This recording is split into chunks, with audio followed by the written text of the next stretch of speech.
Hi, good day everyone. Today I'm going to discuss Industrial 4.0, and this is a transformation of industries and institutions.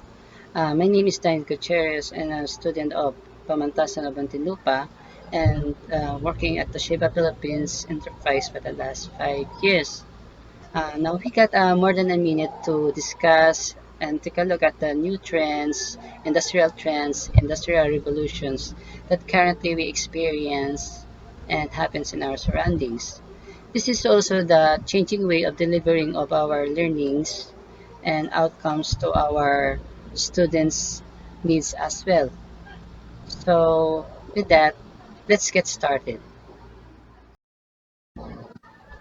I can absolutely appreciate that some of you sitting there are waiting very much, feeling like you're at a crossroad, an intersection of the technology that truly demands from your employers, demands from your students, and even in our institution, who is trying to operate more efficiently and trying to be more better.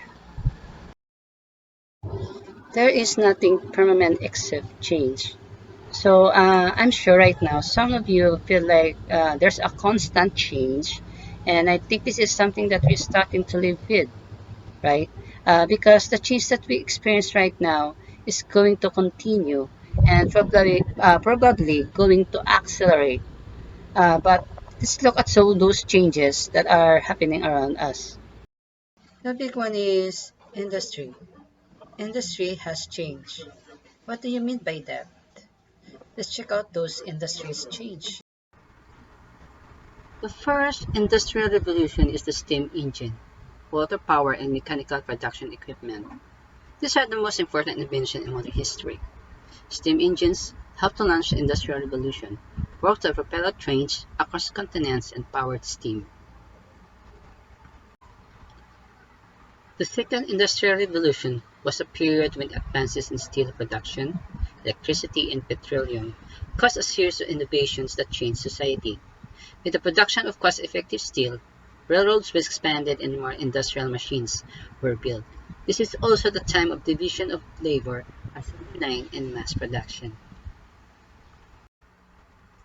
The third industrial revolution are leading to the democratization of information, energy, manufacturing, marketing, logistics, and the ushering of new era of distributed capitalism that is likely to change the very way we think of commercial life. This is also the era of electronics, IT, and the internet automated production. Now, we are here in the fourth industrial revolution, where the machines can communicate and sense each other through a wireless or wired network. They can learn without being programmed and perform the things we want to do. This is a significant change, and that we're seeing a new disruption and a whole lot of change that is going to have a huge impact on both the way we operate, the way we do business, the way we compete as an institution, and the world our graduates are going into. Looking back, this is the Times Square in New York in the late 80s. What do you see? What's different? Well, by now, most of you already identified the mode of transport, where in the late 80s was horse-drawn carriage. Even here in Manila, it's gonna be like that. Around 20% of the food grown in the US at this time was fed with horses, and 10,000 of people were employed in New York City alone just to clean up after horses. Let's fast forward less than 20 years. What don't we see? The modality transport has changed significantly in just space of 20 years.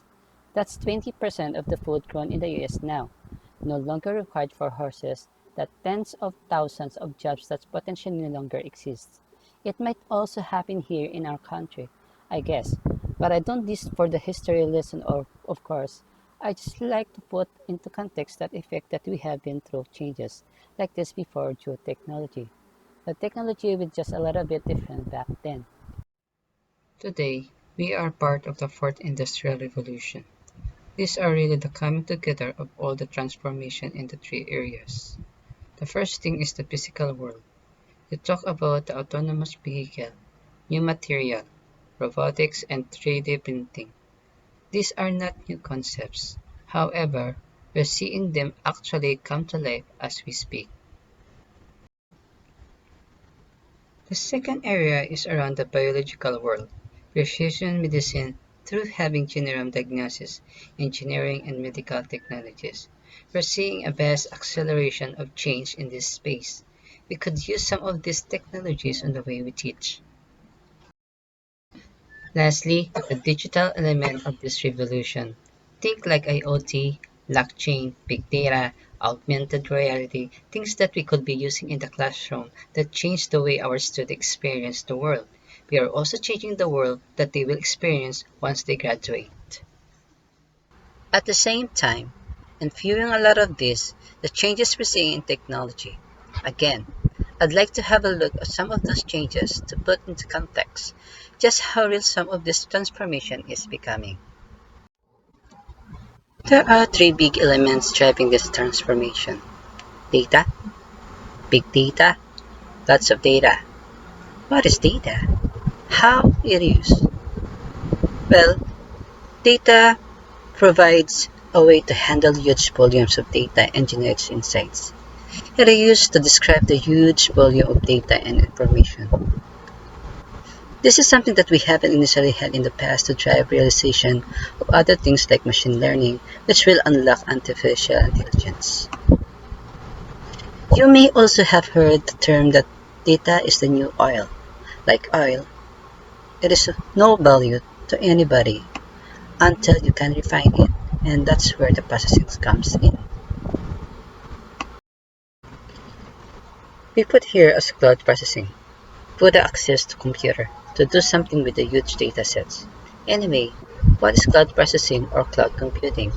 How it works? Well, it provides resources, storage, computing, databases, monitoring tools, etc. It is used to store data and information on a remote server. It is derived from those outcomes or those insights through processing like machine learning and AI. How about machine learning? Well, machine learning is an application of artificial intelligence that provides systems that ability to automatically learn and improve from experience without being explicitly programmed. Machine learning focuses on the development of computer programs that can access data and use it to learn for themselves. It's the coming together of these three technologies that is really driving this fourth industrial revolution and the technical areas that I spoke about earlier. But again, you've probably heard the term AI before. You see, the number of failed attempts in the past. So let's see why this time will be different. Looking back, do you recognize the picture in the top left-hand corner? That was once a hard drive that we transported data around the world. Perhaps one of you is wondering how much storage costs, but I can't predict how much it will cost. Moving forward for today, some research companies like Microsoft working on a DNA storage, Couchbase storage 10 petabytes in absolutely tiny packages to allow us to store, to continue access, and to share data. The skill is unbelievable. Now what we got data, what do we do with it? Let's talk about the computing power. We're talking here less than 20 years ago. Some of you may remember the latest version of Titanic movie. Some of you may wonder how much computer power it used. That time, a teraflop of power, nearly 70 million US dollars. Computers of the size filled rooms. Was probably only the military and the government that had access to such technology. But now again, that doesn't seem like that long ago. Let's fast forward. Now we can get 6 times the computing power under $700. Like the Xbox. This is showing how the ability of this technology in full life rating. This large room can access by more children at home. Imagine, this is the enterprise can do and capable of. It can process data and drive insights. With this, CEO of Microsoft Satya Nadella says or identifies that Moore's law, which is the theory that computing power doubles roughly every 2 years, and the cost of computer is half, and it is actually running out of steam.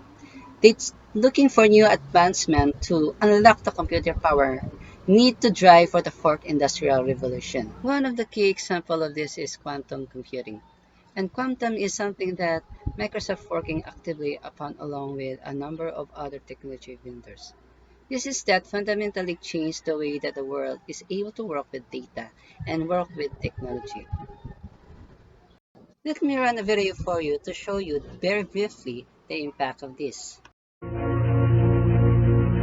The Microsoft Quantum Program is a global scale program focused on enabling commercial scale quantum computation. It's really about bringing quantum impact to people today and tomorrow. Quantum computing has the opportunity to make an impact on the world right now in a revolutionary, game-changing way. We're focused on developing every element of the quantum system, an end-to-end full-stack technology from the algorithm to the software stack to the hardware itself. To reach a commercial scale quantum computer, it requires revolutionary discoveries across physics, computer science, mathematics, material science, all of which have to come together to make topological qubits and multi-topological qubit systems. We have a team that's spread across 8 labs around the world. Although we're spread out, we are one team working towards one goal. Building a quantum computer is a huge task. It's all the way from the software all the way down to where we control the quantum state that makes up the qubits. Here in the lab we have fabrication technology, nanotechnology that allows us to turn dumb material into smart devices. The Microsoft Quantum program allows us to dream big. We need to dream big. Azure is the world's computer. You have access to the tools, services, and solutions in a very familiar environment. And with Azure Quantum, we're bringing quantum solutions forward to that environment. We're bringing quantum impact to your fingertips. We're working with enterprises and companies around the world. Energy optimization, risk and financial analysis in medical diagnostics to identify where quantum solutions will bring about impact for their businesses. A great example is Case Western Reserve University. We're working with Azure Quantum to optimize the way that people get MRI scans. Patients have access to and better MRI scans in a way that wasn't possible before. We can make those scans up to 3 times faster by using quantum solutions on classical hardware today. The really high-level scientific goal is to be able to solve problems that we can't solve today. Azure Quantum enables every developer, every person, every enterprise to really tap in and succeed in their businesses and their endeavors with quantum solutions. And that's incredibly powerful.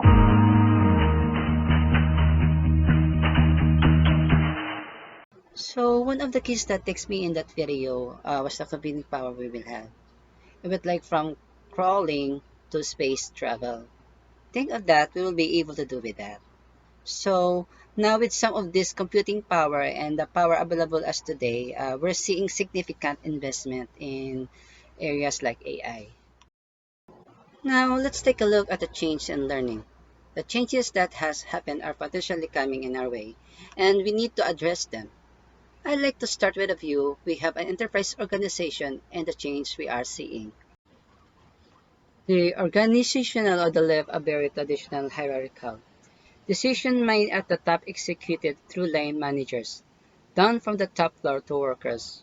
On the right, we're seeing more and more enterprises moving from that model to a more collaborative environment, where 1 plus 1 can no longer equal 2, but instead 1 plus 1 equal 3, 4, or 5.